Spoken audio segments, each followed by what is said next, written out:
Hello and welcome to our special show big boss big idea. मैं हूं विवेक मित्तल। आज हमारे साथ एक खास मेहमान जुड़े हैं। हमारे साथ जुड़े हैं mister Kshitij Mahajan, CEO and managing partner हैं कंप्लीट सर्कल के। Kshitij ji, hi, good evening sir, and thank you for your precious time. Sir, मैं जानना चाहता हूं कि आपकी कंपनी के बारे में, कि आपका स्टॉक मार्केट में आपकी पूरी टीम कितनी बड़ी है, किस तरह से आपने स्टॉक मार्केट की जर्नी शुरू की, किस तरह से आपने कंप्लीट सर्कल को एक पूरा सर्कल बनाया। Thank you, Vivek Bhai. Always a pleasure to be on show with you and the Jagran channel.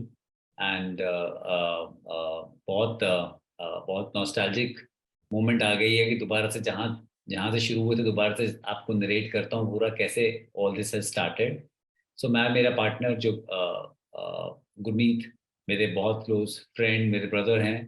हम दोनों ने ये आइडिया जो आया इनिशियली, इनफैक्ट आइडिया इनिशियली उन्होंने ये मेरे को बोला कि कब तक हम ये जॉब के चक्कर में रहेंगे, कब तक हम ये सैलरी के चक्कर में रहेंगे, हम कुछ अपना क्यों नहीं करते हैं।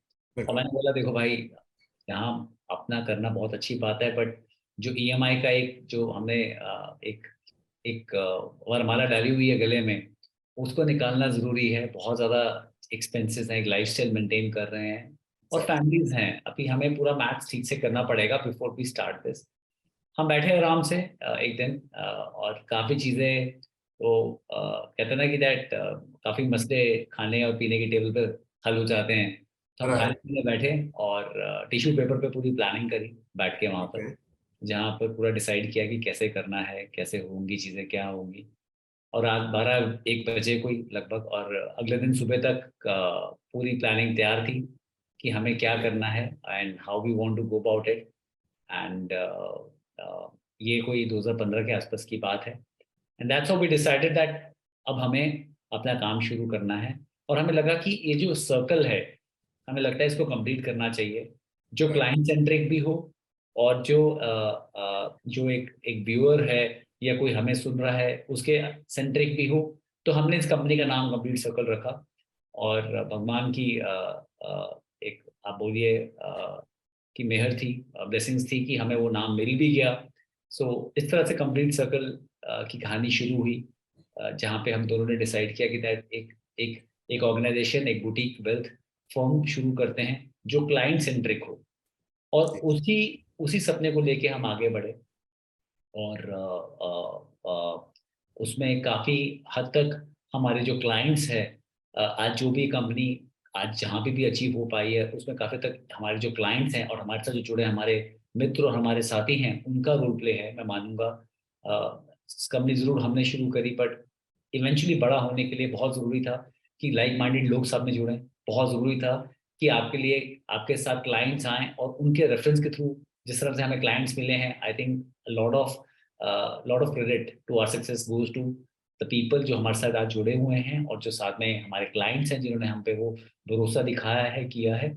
और उसी की एक्सटेंशन में, बिकॉज मेरा ओरिएंटेशन पीएमएस का था, मैं लास्ट असाइनमेंट में रामदेव जी अग्रवाल सर के साथ, मोतीलाल ओसवाल जी के साथ मोतीलाल ओसवाल में काम करता था।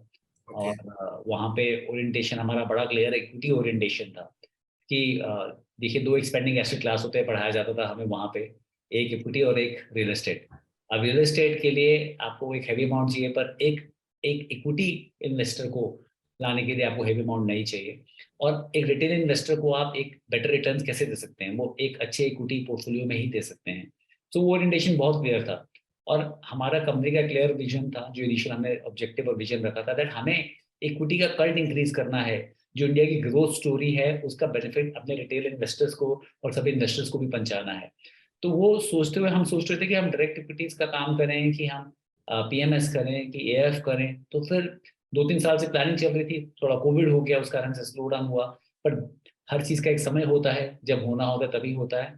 तो हमने लास्ट ईयर इनफैक्ट 30 दिसंबर 2021 को अप्लाई किया लाइसेंस के लिए। सेबी को जो जो भी चीज़ें ज़रूरी थी वो उनको दी।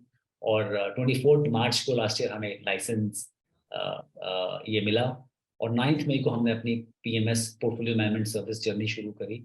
और ये एक एक बहुत ही अच्छा एक फॉरवर्ड ऑफरिंग है हमारी वेल्थ बुटीक फर्म का, बिकॉज हम पहले मैन्युफैक्चरर नहीं थे, हम वेल्थ फर्म थे जो बाकियों के प्रोडक्ट्स ऑफर करते थे।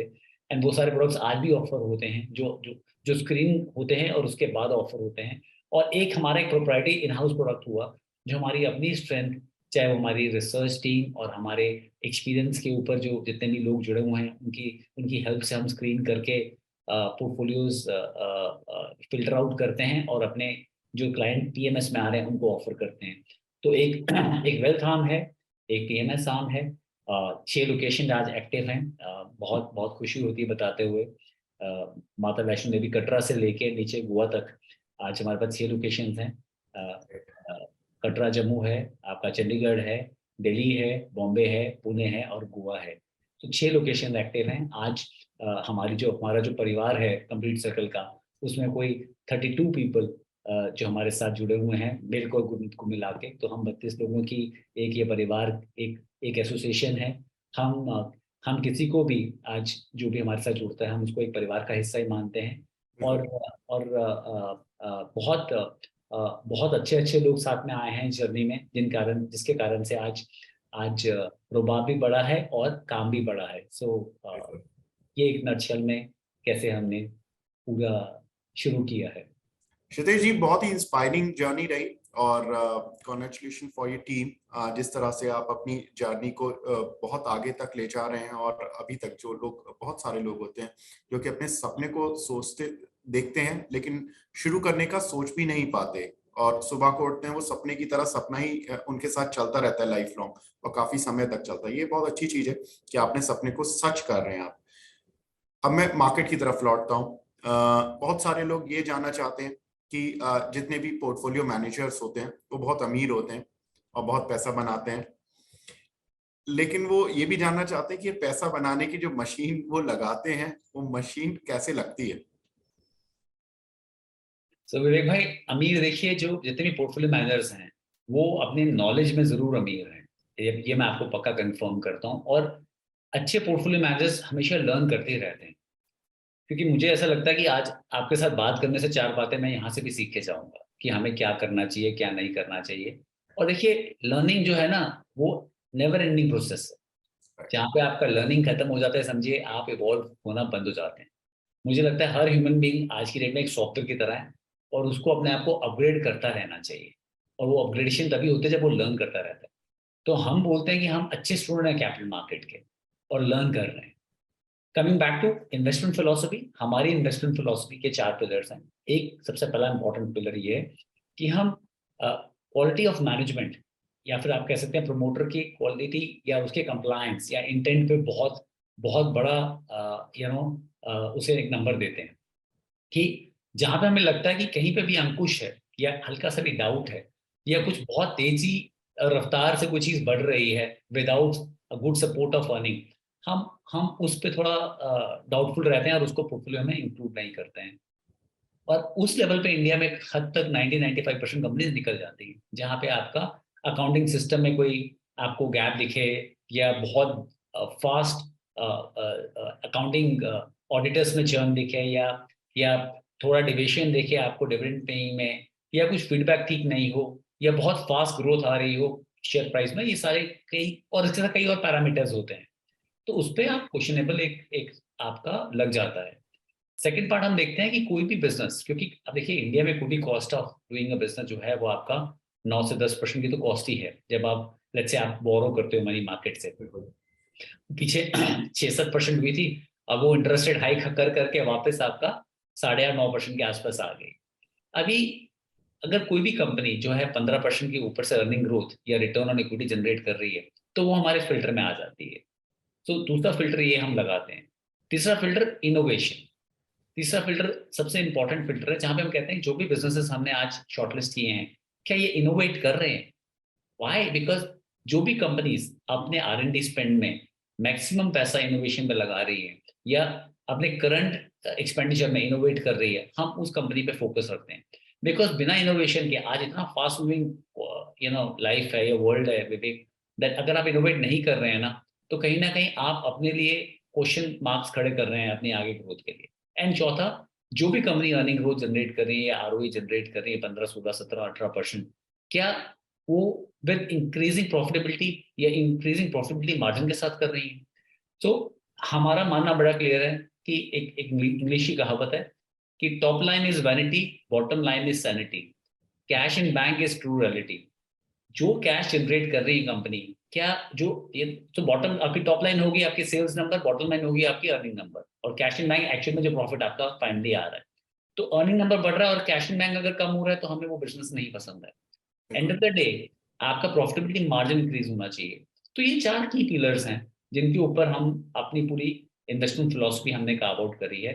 और उस पिलर्स में जब हम कार्व आउट करने के बाद हमारे यूनिवर्स में आज की डेट में कोई 68 69 स्टॉक्स हैं, जिसको हमारी पूरी रिसर्च टीम जो है वो मिलके हमारे साथ हम पूरा उसे वैल्यूएट करते हैं, और पोर्टफोलियो लेवल पे हम कोई 25 टू 30 पीएमएस स्टॉक्स जिसको एक इंडिविजुअल पोर्टफोलियोज में हम रखते हैं आज की डेट में।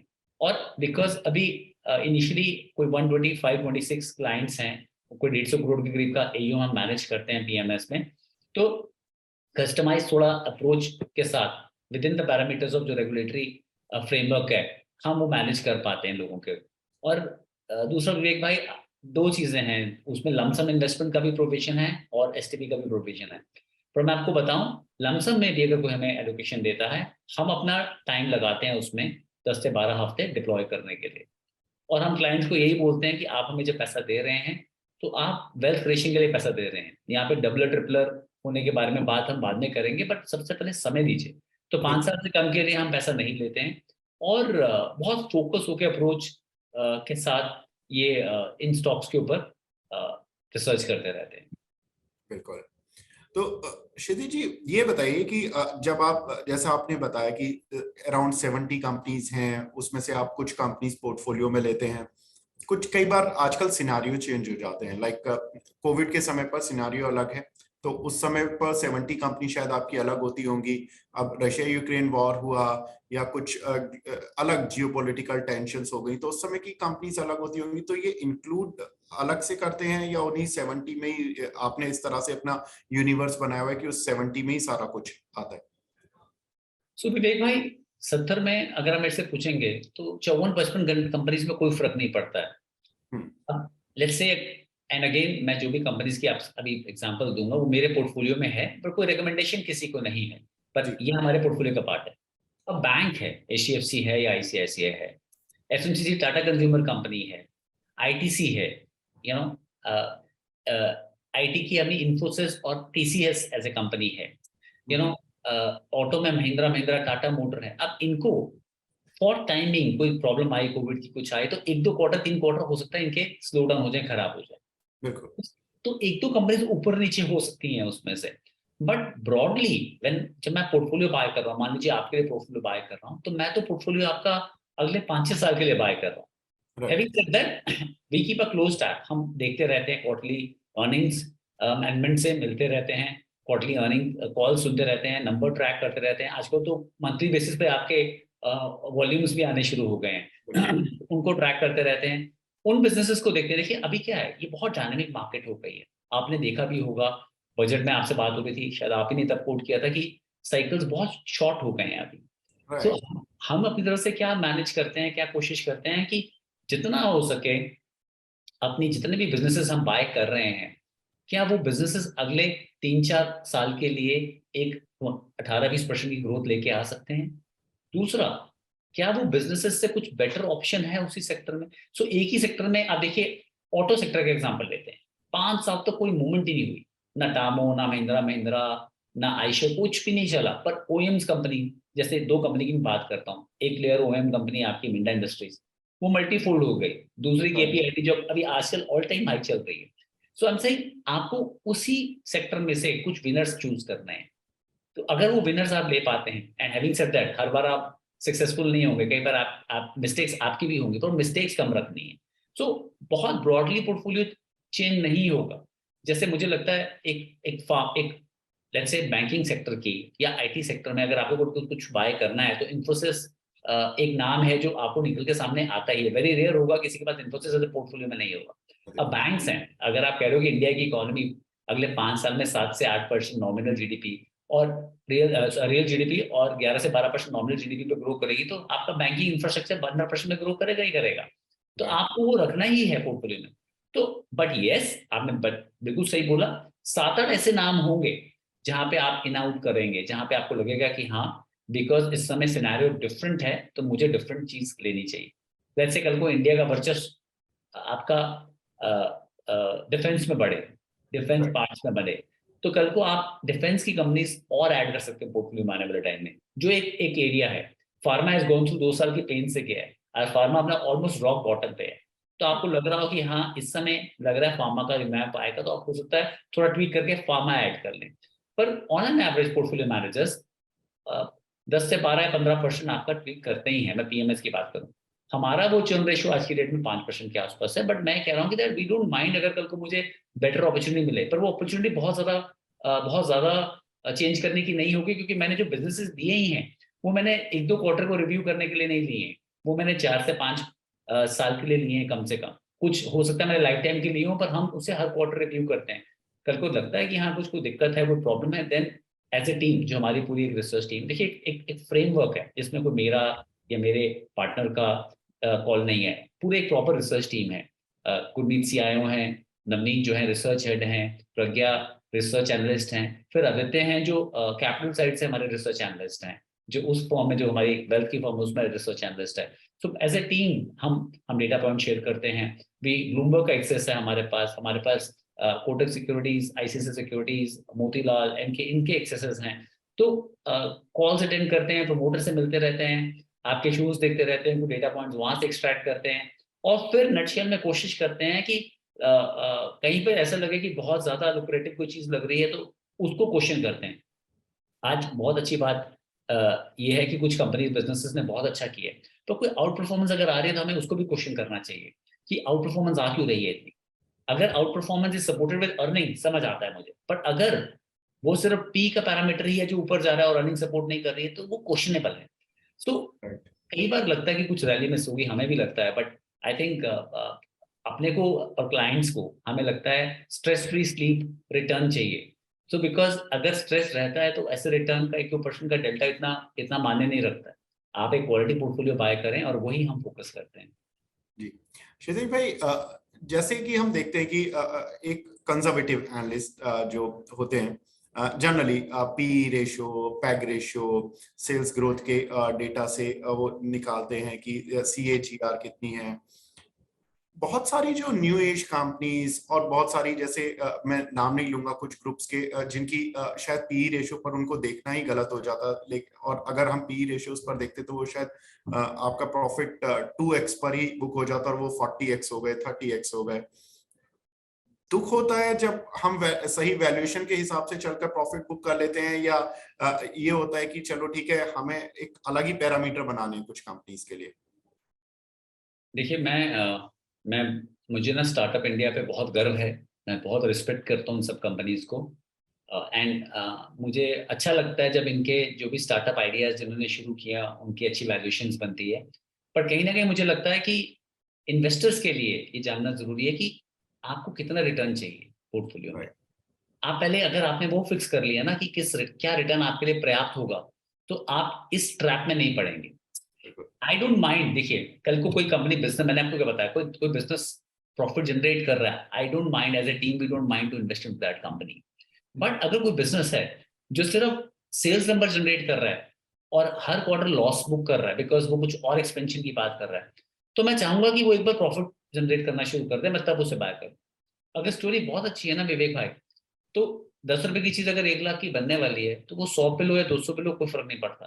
पर वो कहीं ऐसा ना हो कि स्टार्टअप आइडिया में कहीं वो डाइल्यूट होकर रह जाए, और वो हमने काफी हद तक देखा है होते हुए।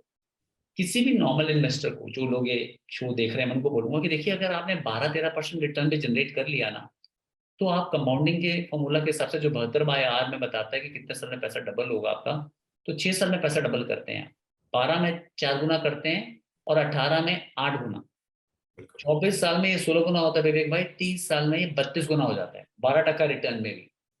पर प्रॉब्लम ये है कि जब आप इक्विटी में इन्वेस्ट करते हैं, आपको लगता है वो हर साल पैसा इतना शो करना शुरू कर दे। इक्विटी में लीनियर रिटर्न नहीं आते।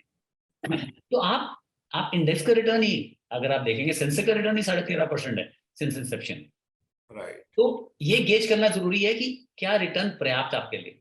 मैं नहीं चाहता कि आप लोग कम रिटर्न कमाएं, बट समझिए 14 से 15% रिटर्न एक अच्छे पीएमएस आपको इजीली दे सकते हैं अगर आप टाइम दें उनको। तो 5 साल में आज भी इंडिया के लिए अगले 10 साल में पैसा 4 गुना करना कोई बड़ी बात नहीं है, पर आपके पास 10 साल होने चाहिए। ऐसा नहीं होगा आप बोलोगे हर साल 15% है, ऐसा नहीं होगा। पर ये बिजनेसेस जहां पे आपको लगता है आपने रैली मिस कर दी, मैं बोलूंगा कि आप आप थोड़ा वेट करें। जो भी बिजनेस है अगर वो प्रॉफिटेबिलिटी, भाई आपको मैं पूछूंगा कि आप कह रहे हो कि मैं जोमेटो की, हम जैसे मैं जोमेटो का नाम दे रहा हूँ, मैं बहुत बड़ा फैन हूँ जोमेटो का, मैं पेटीएम का भी बहुत बड़ा फैन हूँ क्योंकि मैं उनकी सर्विसेज यूज करता हूँ। बिकॉज पर अब मुझे इतनी चीजें फ्रीबीज मिल जाती हैं। अभी मैंने गोल्ड नंबर लिया तो उसमें मेरे को फ्री डिलीवरी भी शुरू हो गई है, कोई कार्ड की पेमेंट की, आई एम सेइंग ये सब मुझे फ्रीबीज मिल रही है, पर फ्रीबीज किसी की कॉस्ट पे तो मिल रही है। बिल्कुल। एंड पहले अगर मुझे किसी की कॉस्ट पे मिल रही है तो कहीं ना कहीं कंपनी का डेंट आ रहा है, कंपनी उसमें स्पेंड कर रही है, वो मुझे दे रही है। तो कंपनी के पास डेटाबेस है, सब चीजें हैं, पर वो जब प्रॉफिटेबल बनेगी मैं उसके बिजनेस में तब इन्वेस्ट करना चाहूँ। मैंने कहा ना मैं बहुत बड़ा फैन हूँ उन लोगों का, बट जहां तक स्टॉक में इन्वेस्टिंग की बात आती है मैं वेट करना चाहूंगा जब ये प्रॉफिटेबल। बिकॉज अभी तक मुझे लग नहीं रहा है कि अभी कुछ ऐसे आइडियाज हैं जहां पे अभी जोमेटो को सब ठीक लग रहा था पर उन्होंने ब्लिंकिट बाय किया तो उनका कैश फर्दर बर्न हुआ है। सो माय सेंसेस वो प्राइस टू सेल्स पे जा रहे हैं, कोई वैल्यूएशन का मेथोडोलॉजी सही नहीं है। और मैं लोगों को भी बोलूंगा, आज उनको लगता है कि ये चीज बहुत सस्ती अवेलेबल है, फिर मैं बोलूंगा कि आप एक नोन बिजनेस में जो प्रॉफिट बना रहा हो उसमें इन्वेस्ट करें। आपका हार्ड मनी है, वो अगर 12, 13, 14% भी कमा लेगा तो आप पार लग जाएंगे। सो उसको थोड़ा ध्यान रखें। बिल्कुल। क्षितिज भाई, लास्ट क्वेश्चन। जो ये दर्शक हैं, ये हमेशा जब किसी पोर्टफोलियो मैनेजर को सुनते हैं तो ये जानना चाहते हैं कि उनके जो पोर्टफोलियो में रॉक स्टार सुपरस्टार शेयर कौन से रहे थे अभी तक पिछले कुछ सालों में। जैसे होता है ना कि एस्ट्रोलॉजर के पास जाते हैं तो पहले वो आपका पास्ट बताते हैं कि आपके साथ ये हुआ, जब वो फिर ट्रस्ट कर पाते कि हाँ अब भविष्य भी अच्छा लगेगा। तो कुछ ऐसे अपनी रॉक स्टार शेयरों के बारे में बताएं जो कि बहुत अच्छा परफॉर्म कर चुके हैं अभी हाल फिलहाल में।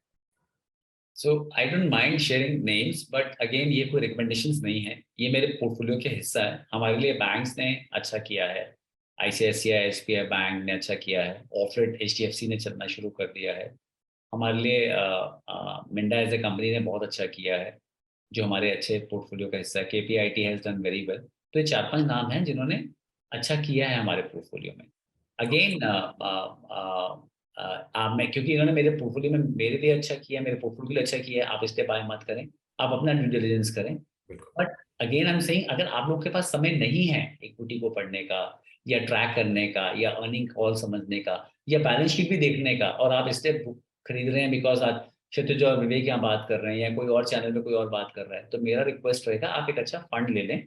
या अगर आप 50 लाख स्पेयर कर सकते हो तो आप पीएमएस में, चाहे वो मेरी कंपनी में करें या कहीं और करें, पर आप उसमें इन्वेस्ट करें।